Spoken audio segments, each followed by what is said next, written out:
رضی اللہ تعالیٰ عنہ تیسرے خلیفہ، اور ہماری تاریخ کا یہ المیہ ہے کہ ہمیشہ غیر مسلموں نے اسلام کے خلاف سازشیں کرنے کے لیے مسلمانوں کو ہی آگے رکھا ہے، چاہے شہادت عثمان غنی ہو، چاہے شہادت مولا علی ہو، چاہے شہادت فاروق اعظم ہو، چاہے شہادت امام حسین ہو۔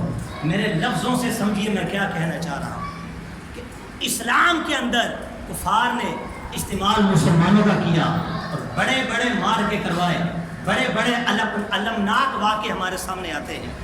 قربان جائیے، حضرت عثمان غنی رضی اللہ تعالیٰ عنہ یہ وہ شخصیت ہیں کہ جن کے بارے میں حضور نے پہلے ہی غیب کی خبر دی تھی کہ عثمان تجھے بڑی بے دردی اور مظلومیت کے ساتھ شہید کر دیا جائے گا۔ جب آپ کی شہادت کا وقت قریب آیا تو معاذ اللہ جو توحید کا دست دینے والے، توحید کی بات کرنے والے، غزوات میں شریک ہونے والے، مسجد نبی شریف میں نماز پڑھنے والے، حضرت عثمان غنی رضی اللہ تعالیٰ عنہ کی جان کے دشمن ہو گئے۔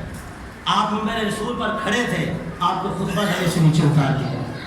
آپ کے ہاتھ میں حبیب خدا علیہ الصلوۃ والسلام کا عصا تھا، وہ چھین کے اس کو توڑ دیا گیا۔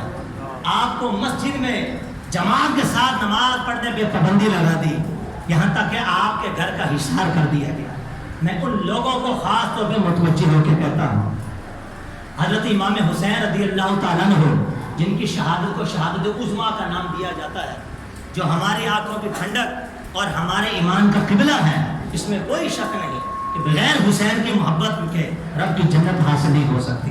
اس لیے کہ نوجوانوں کے جنت کے سردار حضرت امام حسین، حضرت امام حسن رضی اللہ تعالیٰ عنہ۔ لیکن یہ بھی تو دیکھو، جس امام حسین کے لیے 3 دن میدان کربلا میں پانی بند ہوا، وہ نبی پاک علیہ السلام کے نواسے ہیں اور عثمان غنی مصطفیٰ کے داماد کہلاتے ہیں۔ ان کے لیے 40 دن کے لیے پانی بند کر دیا۔ ظلم عظیم نہیں تو کیا ہے؟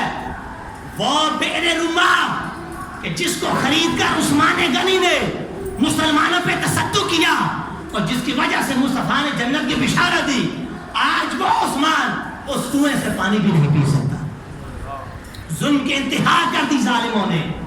تو جو لوگ امام حسین رضی اللہ تعالیٰ عنہ کی سیرت کو بیان کرتے ہیں، ان کے مناقب اور فضائل کو بیان کرتے ہیں، اخلاق کا ان پہ یہ بھی فرض ہوتا ہے کہ وہ داماد رسول حضرت عثمان غنی کے مناقب کو بھی بیان کیا کرے۔ اس لیے کہ عثمان غنی رضی اللہ تعالیٰ عنہ کی شہادت کی عام شہادت نہیں۔ کیوں؟ کسی کی شہادت کی گواہی تو کون دے گا؟ غزوہ بدر دے گا۔ کسی کی شہادت کی گواہی غزوہ احد دے گا۔ کسی کی شہادت کی گواہی تو خندق دے گا۔ ارے کسی کی شہادت کی گواہی تو یہ خیبر دے گا، کسی کی شہادت کی گواہی تو کربلا دے گا، لیکن عثمان غنی کی شہادت کی گواہی خود رب کا قرآن دے گا۔ کیونکہ مورخین نے لکھا جب آپ کی شہادت ہوئی تو جس وقت آپ کو شہید کیا گیا تو اس وقت آپ کے لبوں پہ یہ آیت تھی فَسَيَكْفِيكَهُمُ اللَّهُ وَهُوَ السَّمِيعُ الْعَلِيمُ۔ اے خون کی دھار نکلی، اس آیت مبارکہ کے اوپر آئی اور عثمان غنی اپنے رب قدیر سے جا کے توبہ کی۔ یہ عثمان غنی کا مرتبہ مقام ہے۔ ہمیں اس بیان سے یہ ملا کم از کم ہم عثمان غنی رضی اللہ تعالیٰ عنہ کے جو اتنے اوصاف حمیدہ ہیں اس میں سے ایک وصف کو اختیار کر لو کہ آپ بڑے باحیات ہیں، آپ بڑے باحیات ہیں۔ اللہ تعالیٰ ہم سب کو سچا عاشق رسول بنائے، عثمان غنی رضی اللہ عنہ کے صدقے سے با وفا با حیا بنائے۔ اللہ تعالیٰ جو غدار مصطفیٰ ہیں ان کی صحبت سے ہمیں اور ہمارے آنے والے قیامت تک کے لیے پورے کنبے اور خاندان کو محفوظ کر لے۔ اللہ کریم سیدنا عثمان غنی رضی اللہ تعالیٰ کے مزار پہ اربوں خربوں کے رحمتوں کے نزول فرمائے۔ آمین بجاہ النبی الامین وما علینا الا